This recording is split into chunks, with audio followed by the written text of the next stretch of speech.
نحمده ونستعينه ونستغفره ونعوذ بالله من شرور انفسنا ومن سیئات اعمالنا اما بعد۔ رکوع نمبر 7 کہ روز قیامت مشرکین کی بے بسی اور ذلت۔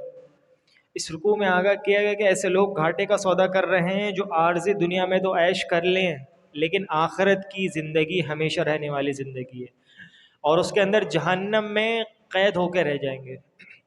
فرمائے کہ مشرکین سے کہا جائے گا کہ پکارو اپنے معبودوں کو، وہ پکاریں گے لیکن پکار کا کوئی جواب نہیں آئے گا۔ خیر اسی میں ہے کہ ہر قسم کے شرک سے بندہ توبہ کر لے، توبہ تائب ہو جائے اور اللہ رب العزت کی طرف رجوع کر لے۔ اگر وہ بندوں پر ہمیشہ کے لیے رات تاریک کر دے تو کوئی ہے جو ان کو دن کا اجالا لا کے دے سکتا ہے؟ کوئی نہیں اللہ کے سوا۔ تو فرمائے کہ قیامت ہر امت کے رسول اللہ کی طرف سے اس امت پر گواہ بن کر آئیں گے قیامت کے دن۔ رکوع نمبر 8 پہ فرمائے کہ قارون کا عبرتناک واقعہ۔ فرعون کا وزیر تھا نا یہ قارون۔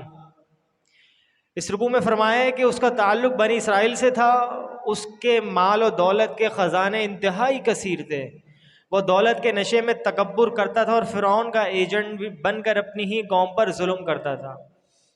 ایک روز نکلا بڑے ہی فخریہ لباس پہن کر، بازار میں چل رہے، اس کے خزانوں کی چابیاں جو ہے نا 8-8 10-10 لوگ اٹھاتے تھے۔ خزانوں کی چابیوں کی بات ہو رہی ہے یہاں پہ۔ اب خزانے کتنے بڑے بڑے ہوں گے، اللہ اکبر کبیرہ۔ لوگ دیکھ کر اشش کرنے لگے، یار بڑا ہی اچھا بندہ ہے، بڑا ہی ایسا بندہ ہے۔ بڑا ہی فخریہ لباس میں تکبرانہ طریقے سے چل رہا تھا، اسی وقت اللہ رب العزت کا حکم آیا اور زمین کے اندر دھس گیا اسی وقت۔ صحیح بخاری کے اندر حدیث موجود ہے، آپ علیہ السلام نے فرمایا فَهُوَ يُجَلْجِلُ بِهِ إِلَى يَوْمِ الْقِيَامَةِ او كما قال علیہ السلام، قیامت کے دن تک وہ دھستا ہی چلا جائے گا اس زمین کے اندر۔ اللہ ہم سب کو محفوظ رکھے۔ رکوع نمبر 9 پہ فرمایا کہ آخرت میں کون سرخرو ہوگا۔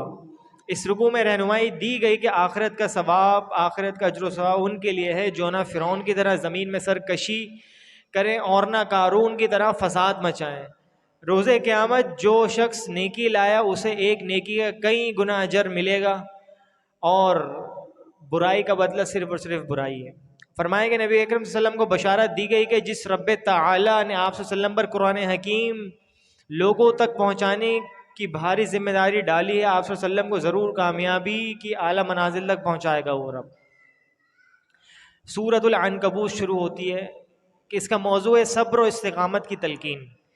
رکوع نمبر 1 پہ فرمایا کہ صرف کلمہ پڑھ لینے سے جنت نہیں ملے گی۔ اللہ نے فرمایا الف لام میم احسب الناس ان یترکوا ان یقولوا آمنا وهم لا یفتنون۔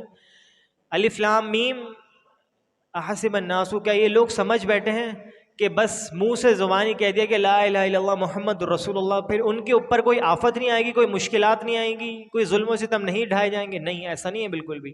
وہ لوگ ضرور بضرور آزمائے جائیں گے۔ پھر اللہ رب العزت نیکوکاروں کو الگ کر دے گا اور منافقین کو، کفار کو الگ الگ کر دے گا۔ تو یہ آزمائش آتی ہی اس لیے بندوں کے اوپر کہ نیک اور بد کون ہے، ان میں سے الگ الگ ہو جائیں۔ مخلص کون ہے کہ اللہ کے دین کے ساتھ اخلاص کون رکھنے والا ہے، اللہ کے دین کو صحیح طور پر کون اپنانے والا ہے۔ فرمایا کہ آزمائشوں میں ثابت قدم رہیں گے، اللہ ان کے گناہ معاف فرما دے گا اور انہیں بھرپور اجر دے گا۔ جن پر آزمائش ہے اس پہ صبر کرا، استقامت کی دعائیں مانگی تو اللہ رب العزت کیا کرے گا، گناہوں کو تو معاف فرمائیں گے لیکن اجر عظیم کو بھی عطا فرمائیں گے اس بندے کو۔ مشرکین مکہ کے بڑے بوڑھے جو نوجوان تھے نا، بڑے جو لوگ تھے بوڑھے، نوجوانوں کو کیا کہتے تھے کہ محمد صلی اللہ علیہ وسلم کی بات نہ مانو، ہمارے رستے پر چلو۔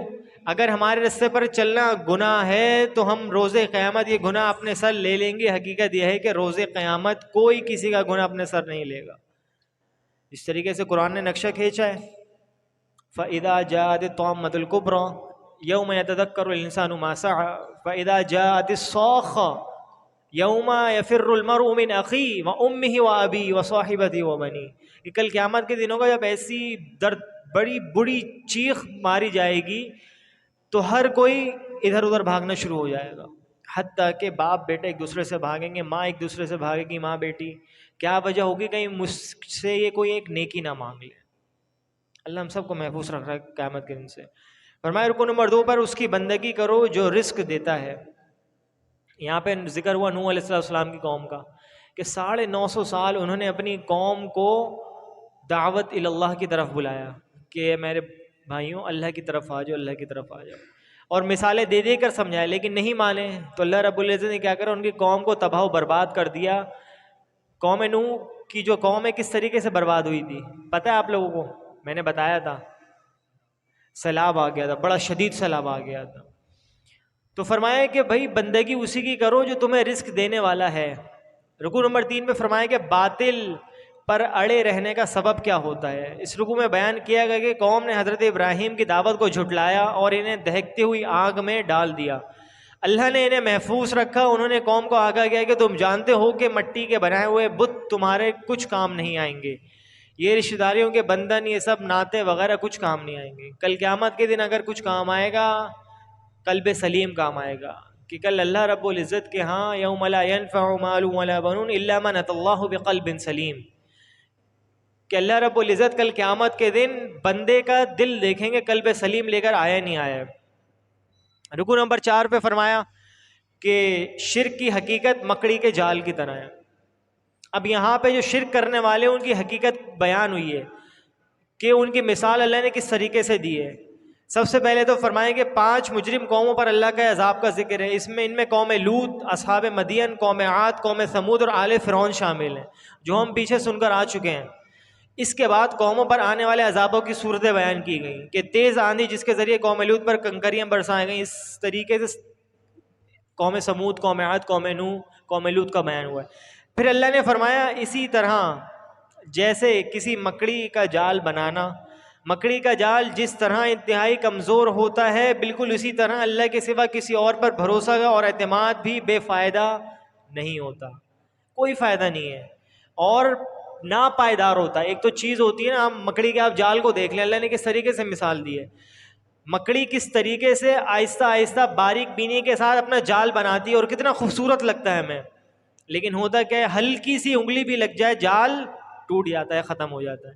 تو فرمایا جن کو تم اللہ رب العزت کے علاوہ پکارتے ہو تو ان کی مثال بھی بالکل اسی طریقے سے ہے۔ بظاہری طور پر تو تمہیں اچھے، بڑے خوبصورت، بڑے اچھی طریقے سے لگیں گے، فائدہ مند چیزیں لگیں گی، لیکن جب ان کے اندر جا کے دیکھا جائے گا، ان کی گہرائی ناپی جائے گی تو پتہ چلے گا یہ تو مکڑی کے جال کی طرح ہے، بالکل ٹوٹ جائیں گے، ختم ہو جائیں گے۔ تو پکارو اس رب کو جو حی لا یموت ہے، ہمیشہ ہمیشہ زندہ رہنے والا اور قائم رہنے والا رب ہے۔ اللہ ہمیں توفیق عطا فرمائے اپنے عبادت کرنے کی۔ 20 پارے الحمدللہ الحمدللہ حمدن کثیرن کمپلیٹ ہو چکے ہیں۔ خلاصہ اس کا کل سے انشاءاللہ اعتکاف کی صورتحال آ جائے گی انشاءاللہ۔ جن جن لوگوں نے نیت کری ہوئی ہے تو اللہ سے دعا کریں اللہ تعالیٰ بیٹھنے کی اور اس پر عمل کی توفیق عطا فرمائے، اور اعتکاف کرنا چاہیے انسان کو۔ اللہ کے نبی صلی اللہ علیہ وسلم کی جب آخری آپ کے حیات تھی، بالکل آخری لمحات چلے تھے، آپ نے 20 دن اعتکاف کرا کہ اور اللہ تعالیٰ سے رجوع کر لیں۔ اور یہ بات یاد رکھیں، اعتکاف کا مطلب یہی ہوتا ہے کہ بندہ بالکل ہر کہیں سے کٹ جائے۔ مختصراً بیان کرتا ہوں چلو کہ لوگ یہ سمجھ بیٹھتے ہیں نا کہ اعتکاف میں موبائل لانا ہے، یہ کرنا ہے، بھائی ایسا کچھ بھی نہیں ہے۔ مقصد یہ ہوتا ہے مسجد کے اندر اعتکاف کرنے کا، اور یہ بات بھی یاد رکھیں اعتکاف صرف اور صرف مساجد کے ہی اندر ہو سکتا ہے اور کہیں بھی اعتکاف نہیں ہے، چاہے وہ گھر ہی کیوں نہ ہو کسی کا بھی۔ عورتوں کا اعتکاف بھی مسجد کے اندر ہے اور مردوں کا بھی، دونوں کا اعتکاف مسجد کے اندر ہے۔ تو نبی اکرم صلی اللہ علیہ وسلم کے جو معمولات کے بارے میں آتا ہے، آپ کے آخری جو 10 دن ہوتے تھے اعتکاف کے، اس میں ہمیں کوئی ایسی حدیث نہیں ملتی۔ کیونکہ آپ کا وہ انفرادی عمل تھا۔ اعتکاف ہر بندے کا انفرادی عمل ہے، اور آپ دیکھیں آپ علیہ السلام کے بارے میں ملے گا آپ نے یہ کرے گا، لیکن اعتکاف کے بارے میں ہمیں کچھ ایسا خاص نہیں ملا۔ کیونکہ یہ ایسا عمل ہے جو اللہ اور اس کے رب کے بندے اور اس کے رب کے درمیان ہے بس۔ حتیٰ کہ نبی اکرم صلی اللہ علیہ وسلم نے بھی اس کو افشا نہیں کرا، لوگوں کے سامنے ظاہر نہیں کرا۔ تو ہمیں یہی چاہیے کہ جتنا زیادہ وقت ہو سکے اپنے خیموں کے اندر گزاریں، عبادت کریں، اللہ تعالیٰ کی قرآن مجید کی تلاوت کریں، ذکر و اذکار کریں، اور خاص طور پر مسجد کے اندر آ رہے ہیں تو تعلیم حاصل کرنے کی کوشش کریں، کیونکہ جو مسجد ہے نا یہ تعلیم کا گھر ہے، یہاں پہ سکھایا جاتا ہے اور سیکھا جاتا ہے۔ تو کوشش کریں کہ اس سال جو لوگ اعتکاف کر رہے ہیں اللہ ان کو اعتکاف قبول فرمائے، اللہ سے دعا کریں اللہ سمجھنے کی توفیق عطا فرمائے۔ وما علینا الا البلاغ۔